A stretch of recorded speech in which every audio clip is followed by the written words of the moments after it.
श्री शिवाय नमस्तुभ्यं। आराधना में तुम लीन हो। महाराज दुनिया के लोग नहीं समझते कि शंकर पर जल चढ़ाने का क्या लाभ है। शिव महापुराण कहती है अगर एक दिन, शिव महापुराण की कथा कहती है सोमवार के दिन भगवान शंकर को अगर जल चढ़ाया जाता है तो घर में तेज लक्ष्मी प्राप्त होती है। क्या मिलती है? तेज लक्ष्मी। कर बैठी थी, उनके नेत्र से अश्रु गिरा, उससे बेलपत्री उत्पन्न हुआ। काय का वृक्ष उत्पन्न हुआ? बेलपत्र। पूरी दुनिया में केवल एक बेलपत्र का वृक्ष कैसा होता है जिस वृक्ष के नीचे माता लक्ष्मी शाम के समय पर बुआरी लगाने के लिए जाती है, झाड़ू लगाने के लिए। बेलपत्री के पेड़ पर बेलपत्र का वृक्ष, जिसके यहाँ लक्ष्मी नहीं टिकती हो, पैसा घर में नहीं आता हो, बहुत चिंता लगी रहती हो, लक्ष्मी से जुड़ी हुई, व्यापार से जुड़ी हुई, पैसा आ ही नहीं गया, बहुत मेहनत कर रहे हो। सोमवार की सोमवार 5 सोमवार बेलपत्री के पेड़ के नीचे एक घी का दिया लगाना चालू कर दीजिए। शाम के समय थोड़ी सी मिट्टी बेलपत्री के पेड़ के नीचे की उठा कर लिया, घर के अंदर लाकर इतनी सी मिट्टी लाकर पटक दीजिए। 5 सोमवार करके देखो, छठे सोमवार पे करने की जरूरत नहीं पड़ेगी, व्यापार अपने आप बढ़ना चालू हो जाएगा। लक्ष्मी शाम के समय पर प्रतिदिन बेलपत्र के पेड़ के नीचे बुआरी लगाना। शंकर भगवान की प्रियता बेलपत्र। पहले भी कथा में कहा, फिर कहते हैं,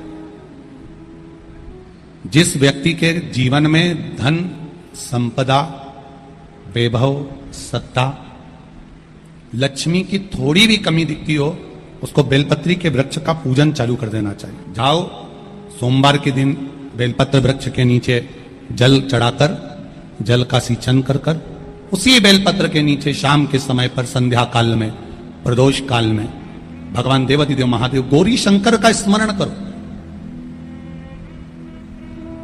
बेलपत्र की जड़ की ओर, बेलपत्र की तना की ओर, बेलपत्र के वृक्ष की ओर तुम्हारा मुख हो। कोई आसन नहीं, कोई आसन नहीं, केवल बेलपत्र के वृक्ष की ओर तुम्हारा मुख हो। जहां बेलपत्री का वृक्ष है उसके नीचे बैठकर, उसकी छाया में, उसकी ओट में पंचाक्षर मंत्र नमः शिवाय, या फिर षडाक्षर मंत्र ओम नमः शिवाय, या फिर श्री शिवाय नमस्तुभ्यं का स्मरण कर कर अपने हृदय की बात गौरी शंकर से, महादेव से कहे।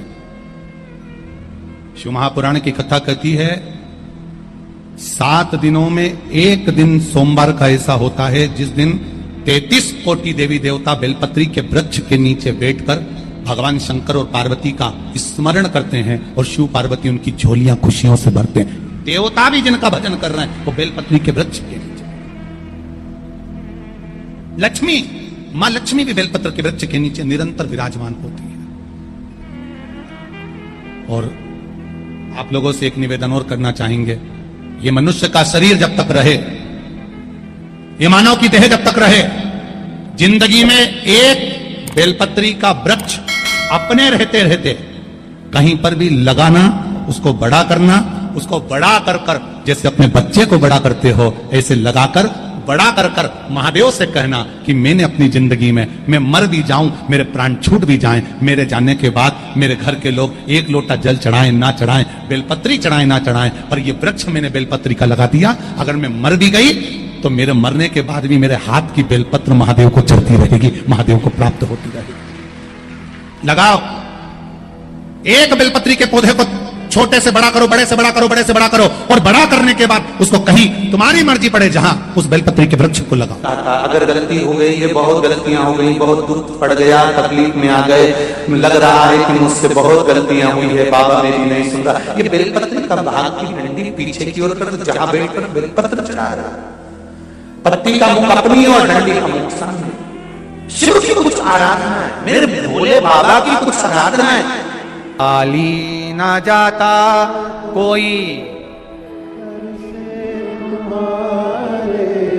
खाली ना जाता कोई, दर से तुम्हारे मैं भी खड़ी हूं नहीं, बाहें पसार मैं भी खड़ा हूं नन्ही बाहें पसार।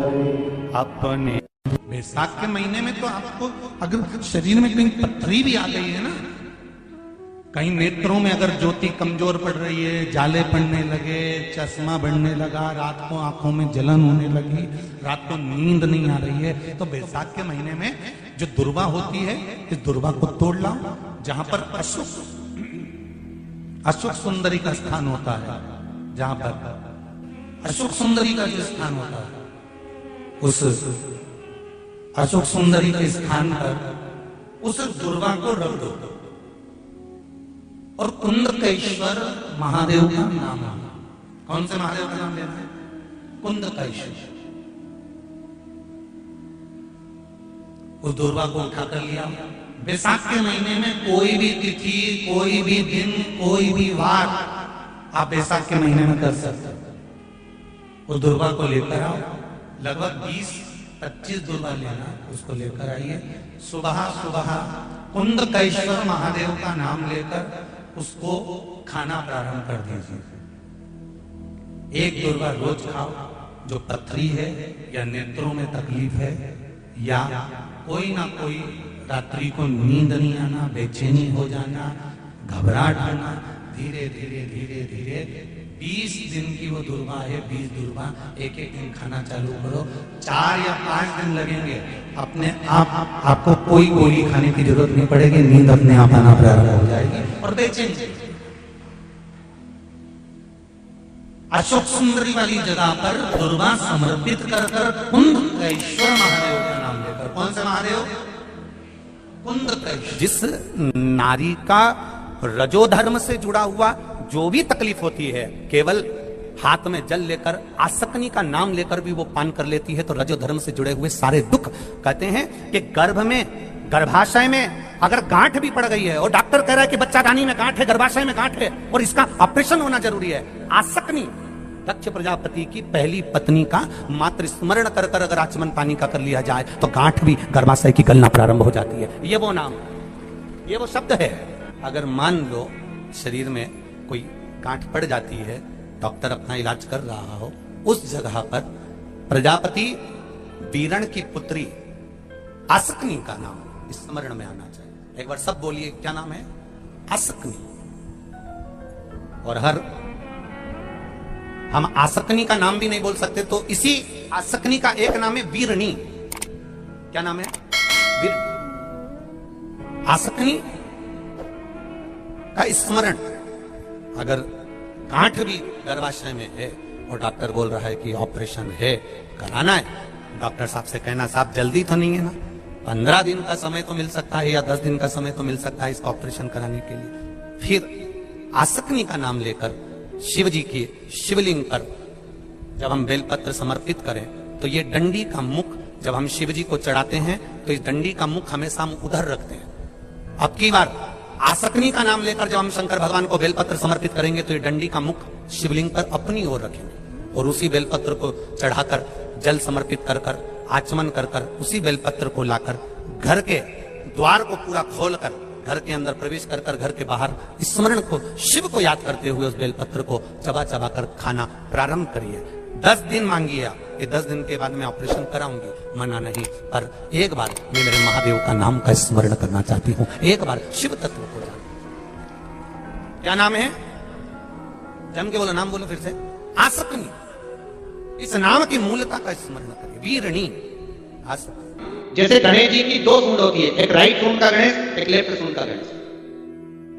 कौन कौन सी सूंड का? राइट सूंड और लेफ्ट सूंड। राइट सूंड का गणेश घर में होना चाहिए और लेफ्ट सूंड का गणेश आपका कोई ऑफिस हो, जहां से आप अपना धंधा कर रहे हैं, नौकरी कर रहे हैं, सर्विस कर रहे हैं, काम कर रहे हैं, बिजनेस कर रहे हैं, या आप अपनी कोई भी कुर्सी के ऊपर बैठते हैं किसी कमरे में जाकर, उस कमरे के अंदर लेफ्ट सूंड का अगर गणेश होगा तो आपकी तरक्की को, आपकी उन्नति को दुनिया में कोई नहीं रोक सकता। और अगर जिस स्थान पर बैठकर आप बिजनेस कर रहे हैं, कमा रहे हैं, उस स्थान पर अगर राइट सूंड का गणेश होगा तो आपकी तरक्की नहीं, वहां लेफ्ट सूंड का गणेश होना चाहिए। और घर में जम के बोलो, राइट सूंड।